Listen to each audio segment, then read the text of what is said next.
What's good, people? It's your boy Terry Krabs. Today we're going to be talking about Jack the Ripper. Now, Jack the Ripper, for those of you who don't know, Jack the Ripper terrorized London between August 7th, 1888 through September 10th, 1888.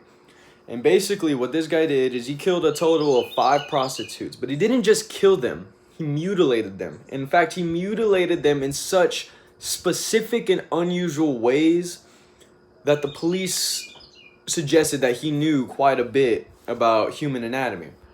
Now, he was as most killers, he was a pretty weird dude, and he had his typical calling card. Now, what this guy liked to do is he came at the police straight up, and he told them pretty much, he wrote them letters taunting them, giving them clues as to what the next murder would be, where it would be, stuff like that, just because he knew they weren't gonna catch him.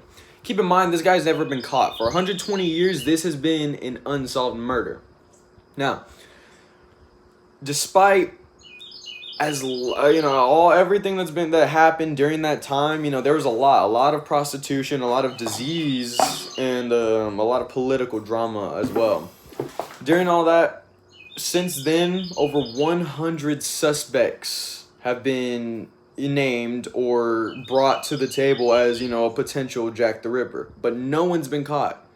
Not a single soul. And there's been a couple famous people too, such as the famous Victorian painter Walter Sickert. People even thought the grandson of Queen Victoria could have been him, but unfortunately all signs pointed to no. One of his nicknames was known as the Whitechapel Butcher because all of these killings happened in the East End of London, which was known as like the Whitechapel area. And it was a very impoverished, I guess you could say, area of London. There was a lot of poor people, and so it was, like I said, a lot of prostitution, and a lot of prostitutes were targeted.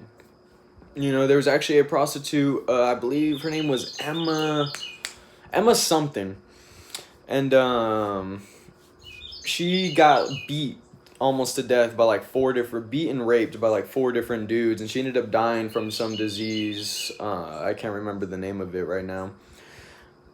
But, that's how bad it was for them, on the daily. A lot of them got raped, beat, and then you got this dude, Jack the Ripper, coming out, and he's just absolutely, mutilating him. And mutilate, I'll go into a little bit of specifics here, so be warned.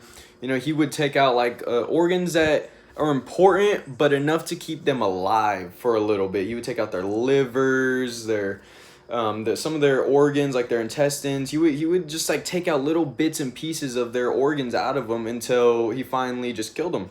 He would cut off their limbs and stuff like that, and it was always in such a way that would keep them alive. So they suffered bad, and I just find it crazy how for over 120 years, no one has found this killer at all.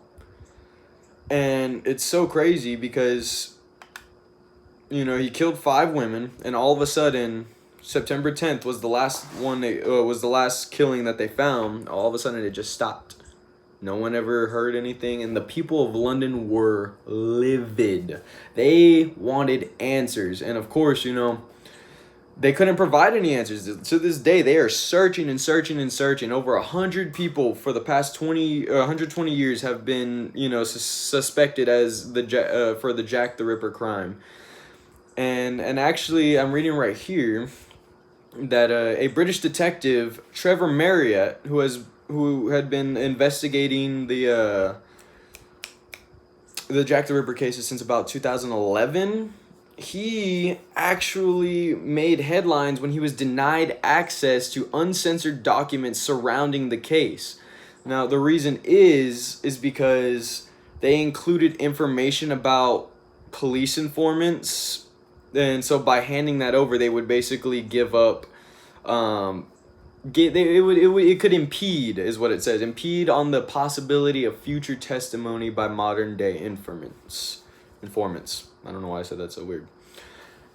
Which is kind of sus to me, honestly, because this was in 2011.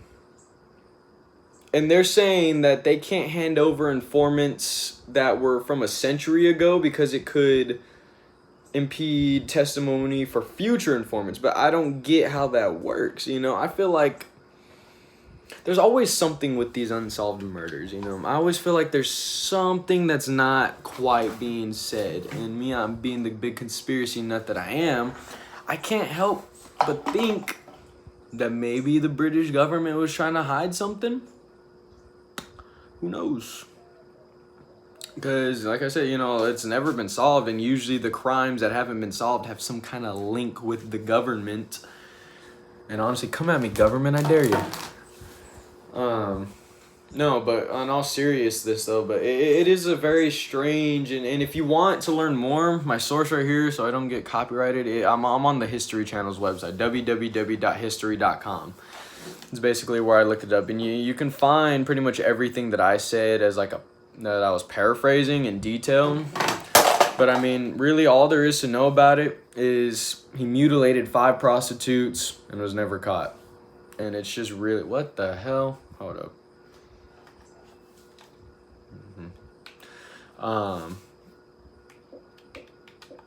But it's wicked.